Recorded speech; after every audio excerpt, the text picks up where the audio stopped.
कभी कभी सांसद क्या मांग करते थे? गैस सिलेंडर इसको जरा दे लीजिए ना। सांसद ये काम करते थे। 18 साल पहले के भारत में साल भर में जितनी इकोनॉमिक एक्टिविटी हो रही थी उतनी अब सिर्फ 3 महीने में होने लगी है।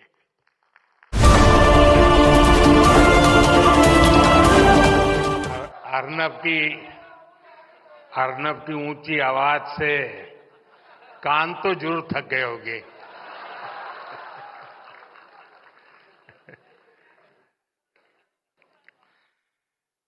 बैठिए अर्नब, अभी चुनाव का मौसम नहीं है।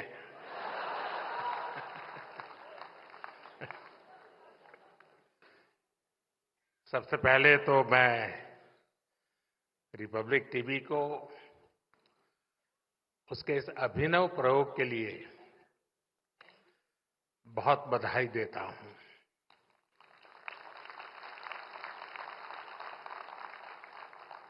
आप लोग युवाओं को ग्रासरूट लेवल पर इन्वॉल्व करके इतना बड़ा कंपटीशन कराकर यहां लाए हैं। जब देश का युवा नेशनल डिस्कोर्स में इन्वॉल्व होता है तो विचारों में नवीनता आती है। वो पूरे वातावरण में एक नई ऊर्जा भर देता है और यही ऊर्जा इस समय हम यहां महसूस भी कर रहे हैं।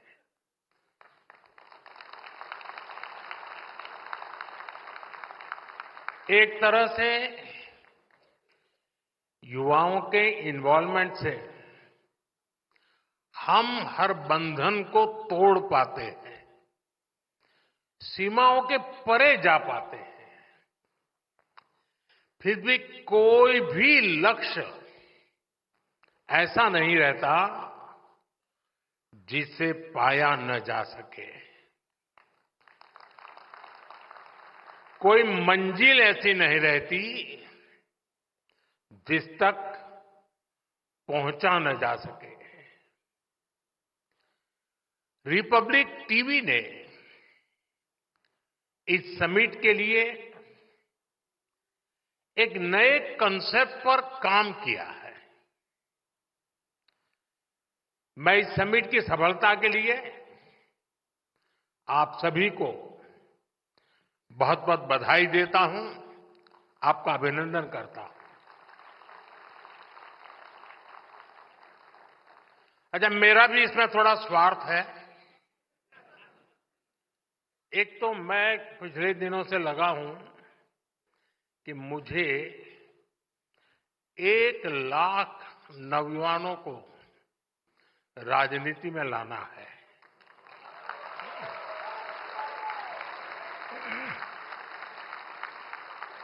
और वो 1 लाख ऐसे जो उनकी फैमिली में फर्स्ट टाइमर हो।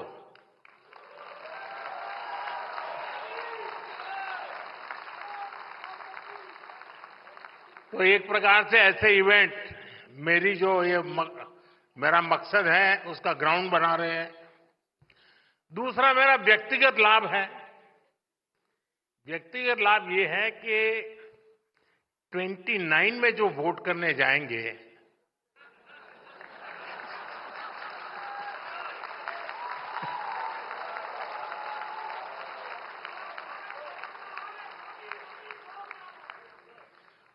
उनको पता ही नहीं है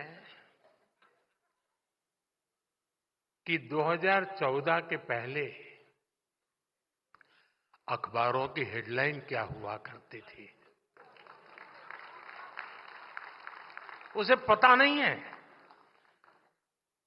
10-10, 12-12 लाख करोड़ के घोटाले होते थे।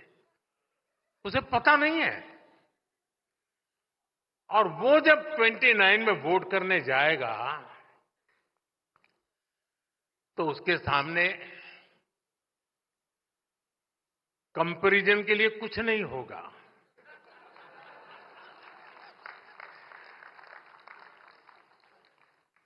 और इसलिए मुझे उस कसौटी से पार होना है और मुझे पक्का विश्वास है ये जो ग्राउंड बन रहा है ना, वो उस काम को पक्का कर देगा।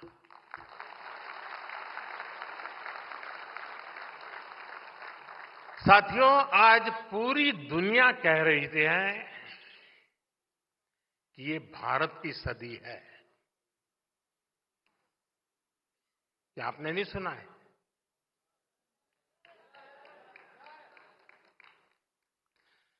भारत की उपलब्धियों ने,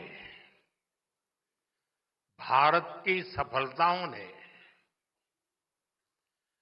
पूरे विश्व में एक नई उम्मीद जगाई है। जिस भारत के बारे में कहा जाता था ये खुद भी डूबेगा और हमें भी ले डूबेगा, वो भारत आज दुनिया की ग्रोथ को ड्राइव कर रहा है।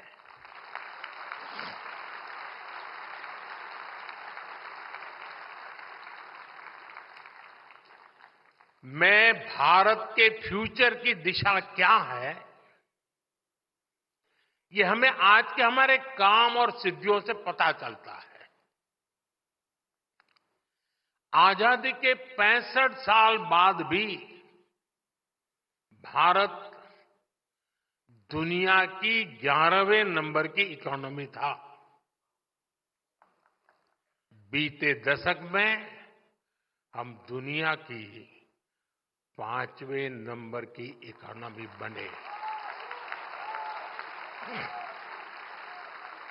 और अब उतनी ही तेजी से दुनिया की तीसरी सबसे बड़ी अर्थव्यवस्था बनने जा रहे हैं। साथियों, मैं आपको 18 साल पहले की भी याद दिलाता हूं। ये 18 साल का खास कारण है क्योंकि जो लोग 18 साल की उम्र के हुए हैं, जो पहली बार वोटर बन रहे हैं, उनको 18 साल के पहले का पता नहीं है, इसलिए मैंने वो आंकड़ा लिया है। 18 साल पहले यानी 2007 में भारत की annual GDP 1 lakh crore dollar तक पहुंची थी। यानी आसान शब्दों में कहें तो ये वो समय था जब एक साल में भारत में 1 लाख करोड़ डॉलर की इकोनॉमिक एक्टिविटी होती थी। अब आज देखिए क्या हो रहा है। अब एक क्वार्टर में ही लगभग 1 लाख करोड़ डॉलर की इकोनॉमी एक्टिविटी हो रही है। इसका क्या मतलब हुआ? 18 साल पहले के भारत में साल भर में जितनी इकोनॉमिक एक्टिविटी हो रही थी उतनी अब सिर्फ 3 महीने में होने लगी है। बीते दशक में गरीबों के खाते में डीबीटी के जरिए डायरेक्ट बेनिफिट ट्रांसफर, डीबीटी के जरिए 42 लाख करोड़ रुपए से ज्यादा ट्रांसफर किए गए हैं। 42 लाख करोड़ रुपए। अगर आप वो हिसाब लगा दें रुपये में से 15 पैसे वाला, तो 42 लाख करोड़ का क्या हिसाब निकलेगा। साथियों, आज दिल्ली से 1 रुपया निकलता है तो 100 पैसे आखिरी जगह तक पहुंचते हैं।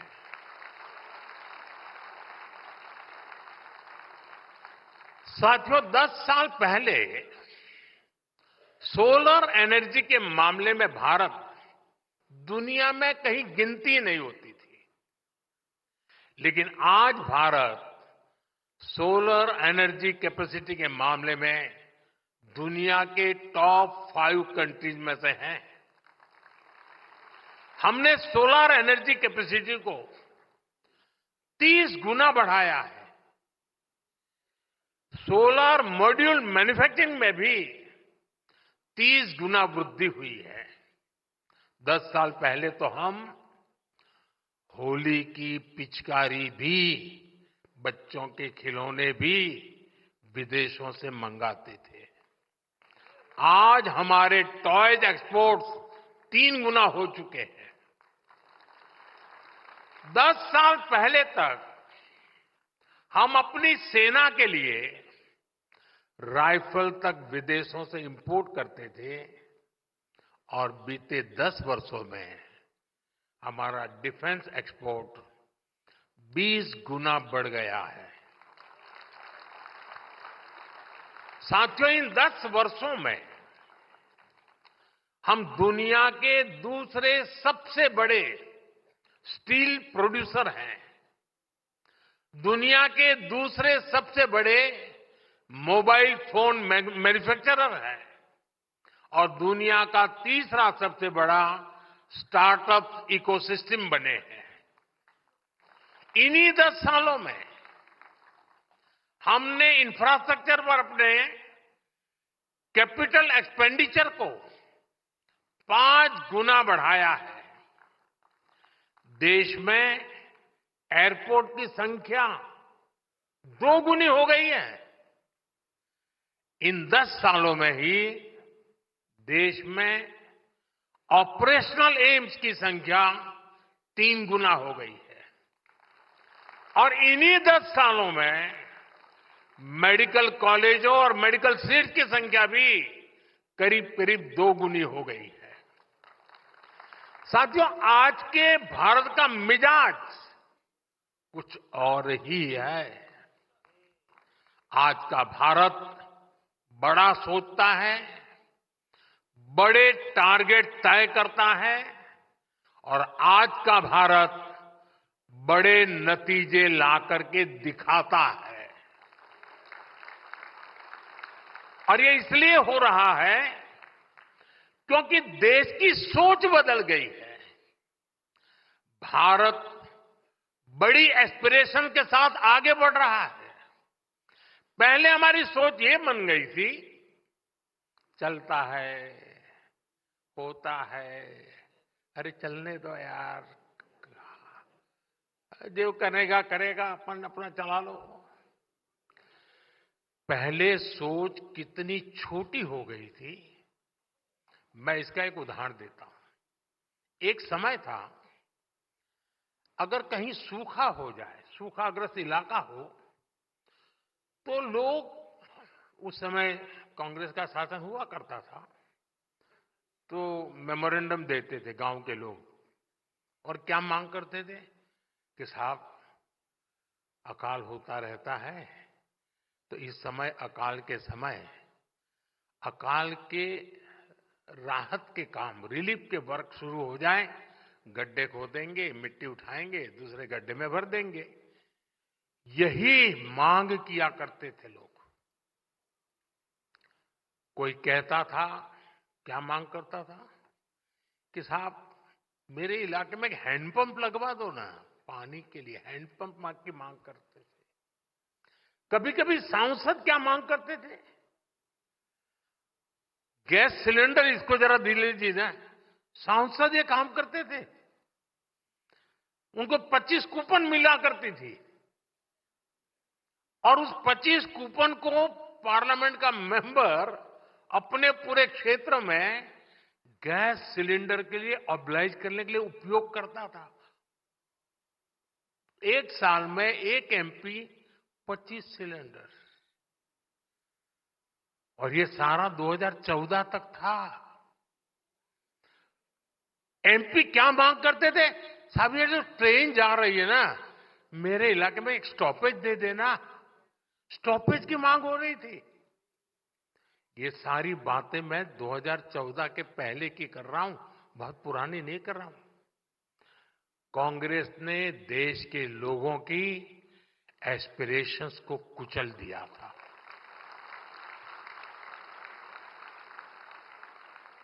इसलिए देश के लोगों ने उम्मीद लगानी भी छोड़ दी थी। मान लिया था यार इनसे कुछ होना नहीं है, क्या कर रहा है। लोग कहते थे कि भाई ठीक है, तुम इतना ही कर सकते तो इतना ही कर दो। और आज आप देखिए हालात और सोच कितनी तेजी से बदल रही है। अब लोग जानते हैं कि कौन काम कर सकता है, कौन नतीजे ला सकता है। और ये सामान्य नागरिक नहीं, आप सदन के भाषण सुनोगे तो विपक्ष भी यही भाषण करता है, मोदी जी ये क्यों नहीं कर रहे हो। इसका मतलब उनको लगता है कि यही करेगा।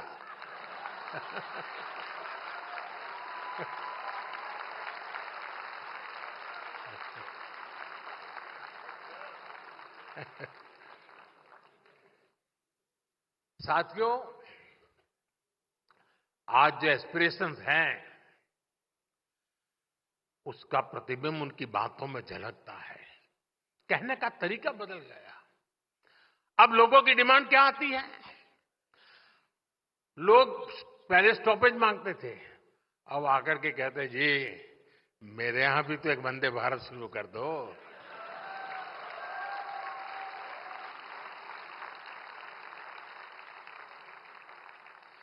अभी मैं कुछ समय पहले कुवैत गया था, तो मैं वहां लेबर कैंप में, नॉर्मली मैं बाहर जाता हूं तो अपने देशवासी जहां काम करते हैं मैं उनके पास जाने का प्रयास करता हूं। तो मैं वहां लेबर कॉलोनी में गया था, तो हमारे जो श्रमिक भाई बहन हैं जो वहां कुवैत में काम करते हैं, उनसे कोई 10 साल से कोई 15 साल से वहां काम, मैंने से बात कर रहा था। अब देखिए, एक श्रमिक बिहार के गांव का जो 9 साल से कुवैत में काम कर रहा है, बीच बीच में आता है। मैंने जब उसको बातें कर रहा तो उसने कहा साहब मुझे एक सवाल पूछना है। मैंने कहा पूछिए। उसने कहा साहब मेरे गांव के 5 डिस्ट्रिक्ट हेडक्वार्टर पे इंटरनेशनल एयरपोर्ट बना दीजिए ना। जी मैं इतना प्रसन्न हो गया कि मेरे देश के बिहार के गांव का श्रमिक जो 9 साल से कुवैत में मजदूरी करता है, वो भी सोचता है अब मेरे डिस्ट्रिक्ट में इंटरनेशनल एयरपोर्ट बनेगा। ये है आज भारत के एक सामान्य नागरिक की एस्पिरेशन, जो विकसित भारत के लक्ष्य की ओर पूरे देश को ड्राइव कर रही है। साथियों, किसी भी समाज की, राष्ट्र की ताकत तभी बढ़ती है जब उसके नागरिकों के सामने से बंदिशें हटती हैं, बाधाएं हटती हैं, रुकावटों की दीवारें गिरती है। तभी उस देश के नागरिकों का सामर्थ्य बढ़ता है। आसमान की ऊंचाई भी उनके लिए छोटी पड़ जाती है। इसलिए हम निरंतर उन रुकावटों को हटा रहे हैं जो पहले की सरकारों ने नागरिकों के सामने लगा रखी थी। अब मैं उदाहरण देता हूं स्पेस सेक्टर। स्पेस सेक्टर में पहले सब कुछ इसरो के ही जिम्मे था। इसरो ने निश्चित तौर पर शानदार काम किया, लेकिन स्पेस साइंस और एंटरप्रेन्योरशिप को लेकर देश में जो बाकी सामर्थ्य था उसका उपयोग नहीं हो पा रहा था। सब कुछ इसरो में सिमट गया था। हमने हिम्मत करके स्पेस सेक्टर को युवा इनोवेटर्स के लिए खोल दिया। और जब मैंने निर्णय किया था, किसी अखबार की हेडलाइन नहीं बना था, क्योंकि समझ भी नहीं है। रिपब्लिक टीवी के दर्शकों को जानकर खुशी होगी कि आज 250 से ज्यादा स्पेस स्टार्टअप देश में बन गए हैं। ये मेरे देश के युवाओं की कमाल है। यही स्टार्टअप्स आज विक्रम एस और अग्निबाण जैसे रॉकेट्स बना रहे हैं। ऐसे ही मैपिंग के सेक्टर में हुआ।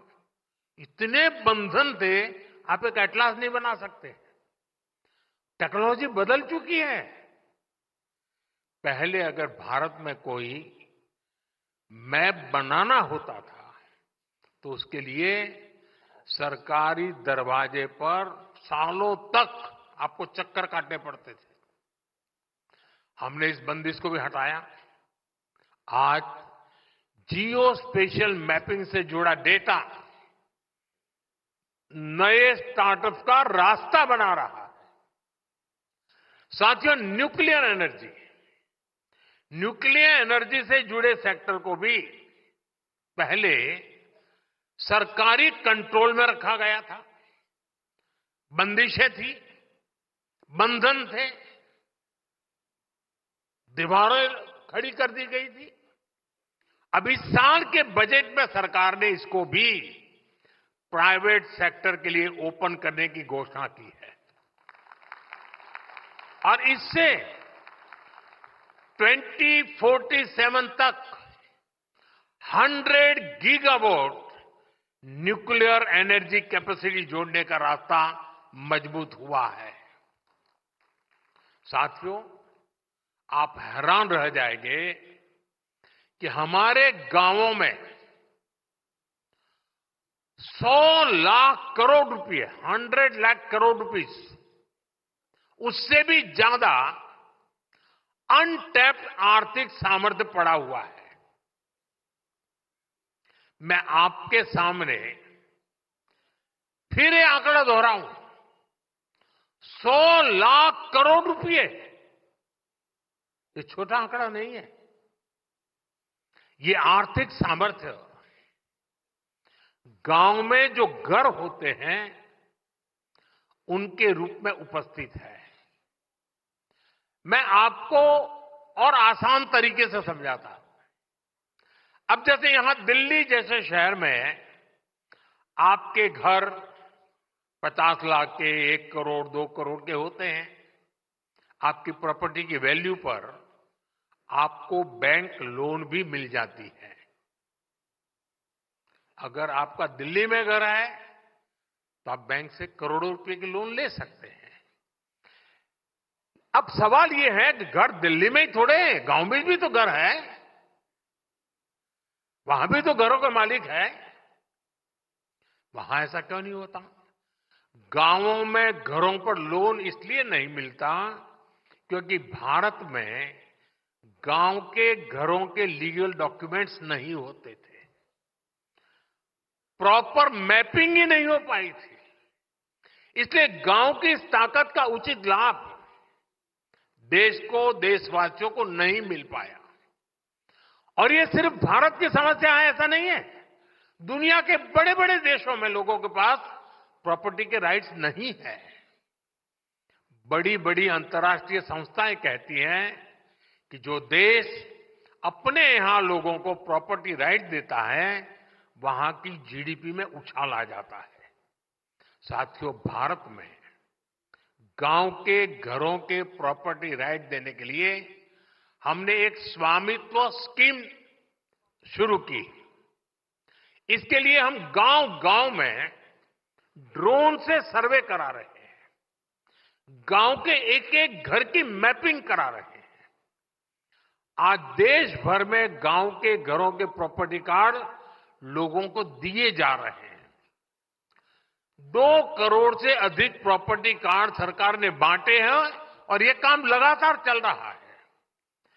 प्रॉपर्टी कार्ड न होने के कारण पहले गांवों में बहुत सारे विवाद भी होते थे, लोगों को अदालतों के चक्कर लगाने पड़ते थे। ये सब भी अब खत्म हुआ है। इन प्रॉपर्टी कार्ड पर अब गांव के लोगों को बैंकों से लोन मिल रहे हैं। इससे गांव के लोग अपना व्यवसाय शुरू कर रहे हैं, स्वरोजगार कर रहे हैं। अभी मैं एक दिन ये स्वामित्व योजना के तहत वीडियो कॉन्फ्रेंस पर उसके लाभार्थियों से बात कर रहा था। मुझे राजस्थान की एक बहन मिली। उसने कहा कि मेरा प्रॉपर्टी कार्ड मिलने के बाद मैंने 9 लाख रुपए की लोन ली गांव में, और मैंने बिजनेस शुरू किया और मैं आधी लोन वापस कर चुकी हूं, और अब मुझे पूरी लोन वापस करने में समय नहीं लगेगा और मुझे अधिक लोन की संभावना बन गई है। कितना कॉन्फिडेंस लेवल है साथियों। ये जितने भी उदाहरण मैंने दिए हैं, इनका सबसे बड़ा बेनिफिशियरी मेरे देश का नौजवान है। वो यूथ जो विकसित भारत का सबसे बड़ा स्टेक होल्डर है, जो यूथ आज के भारत का एक्स फैक्टर है। इस एक्स का अर्थ है एक्सपेरिमेंटेशन, एक्सेलेंस और एक्सपांशन। एक्सपेरिमेंटेशन यानी हमारे युवाओं ने पुराने तौर तरीकों से आगे बढ़कर नए रास्ते बनाए हैं। एक्सेलेंस यानी नौजवानों ने ग्लोबल बेंचमार्क सेट किए हैं, और एक्सपांशन यानी इनोवेशन को हमारे युवाओं ने 140 करोड़ देशवासियों के लिए स्केल अप किया है। हमारा यूथ देश की बड़ी समस्याओं का समाधान दे सकता है, लेकिन इस सामर्थ्य का सदुपयोग भी पहले नहीं किया गया। हैकाथॉन के जरिए युवा देश की समस्याओं का समाधान भी दे सकते हैं, इसको लेकर पहले सरकारों ने सोचा तक नहीं। आज हम हर वर्ष स्मार्ट इंडिया हैकाथॉन आयोजित करते हैं। अभी तक 10 लाख युवा इसका हिस्सा बन चुके हैं। सरकार की अनेक मिनिस्ट्रीज और डिपार्टमेंट ने गवर्नेंस से जुड़े कई प्रॉब्लम और उनके सामने रखे, समस्याएं बताई कि बताइए भाई आप खोजिए क्या क्या सॉल्यूशन हो सकता है। हैकाथॉन में हमारे युवाओं ने लगभग 2500 सॉल्यूशन डेवलप करके देश को दिए हैं। मुझे खुशी है कि आपने भी हैकाथॉन के इस कल्चर को आगे बढ़ाया है, और जिन नौजवानों ने विजय प्राप्त की है, मैं उन नौजवानों को बधाई देता हूं, और मुझे खुशी है कि मुझे उन नौजवानों से मिलने का मौका मिला। साथियों, बीते 10 वर्षों में देश ने एक न्यू एज गवर्नेंस को फील किया है। बीते दशक में हमने इंपैक्ट लेस एडमिनिस्ट्रेशन को इंपैक्टफुल गवर्नेंस में बदला है। आप जब फील्ड में जाते हैं तो अक्सर लोग कहते हैं कि हमें फलां सरकारी स्कीम का बेनिफिट पहली बार मिला। ऐसा नहीं है कि वो सरकारी स्कीम पहले नहीं थी, स्कीम्स पहले भी थी, लेकिन इस लेवल की लास्ट माइल डिलीवरी पहली बार सुनिश्चित हो रही है। आप अक्सर पीएम आवास स्कीम के बेनिफिशियरीज के इंटरव्यू चलाते हैं।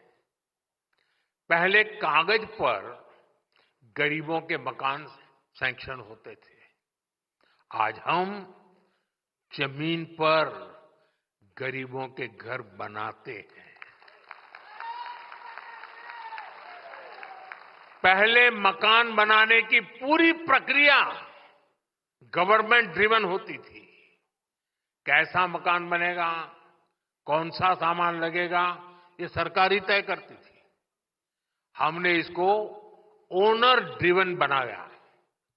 सरकार लाभार्थी के अकाउंट में पैसा डालती है, बाकी कैसा घर बनेगा ये लाभार्थी खुद डिसाइड करता है।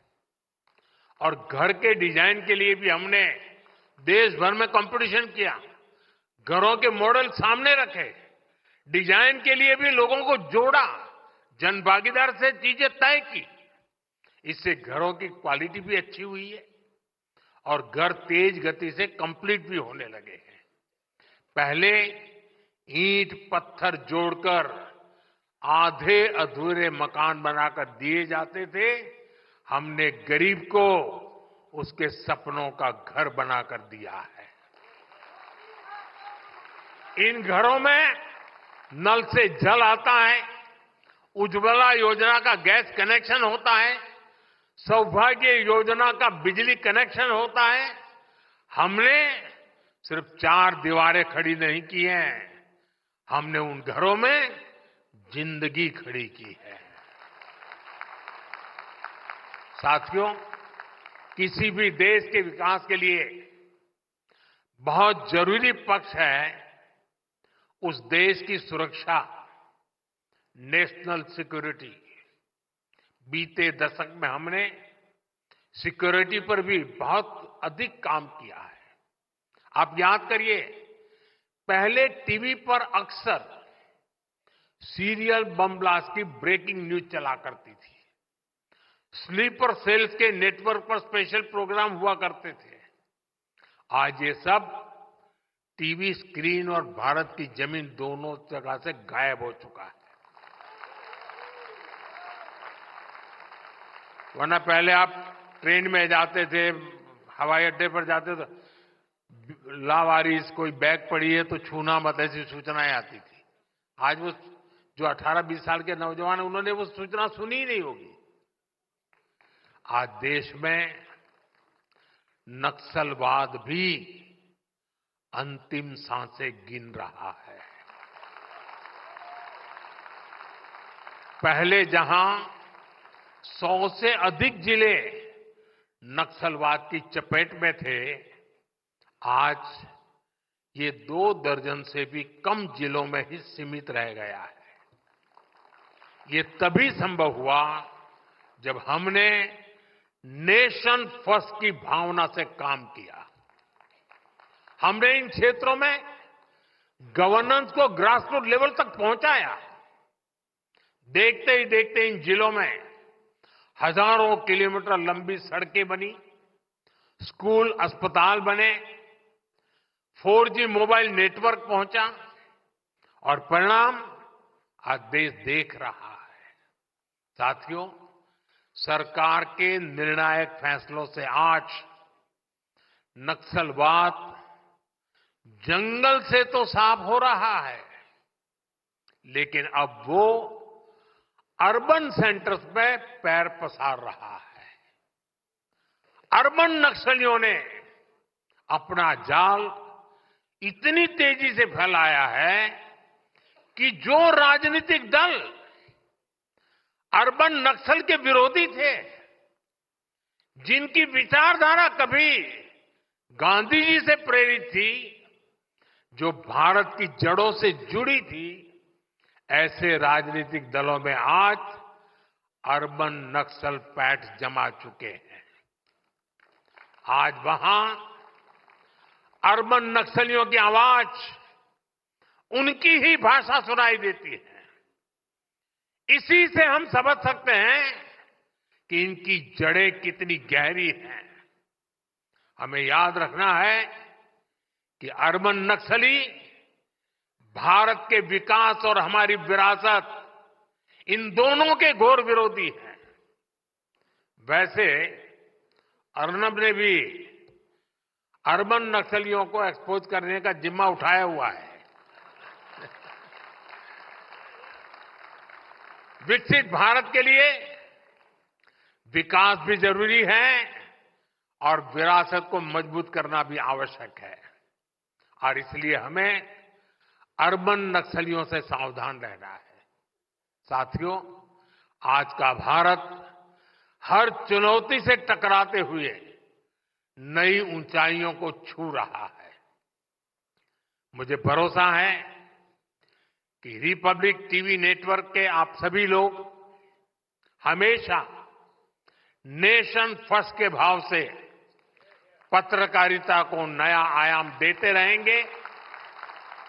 आप विकसित भारत के एस्पिरेशन को अपनी पत्रकारिता से कैटलिस्ट करते रहे। इसी विश्वास के साथ आप सभी का बहुत बहुत आभार।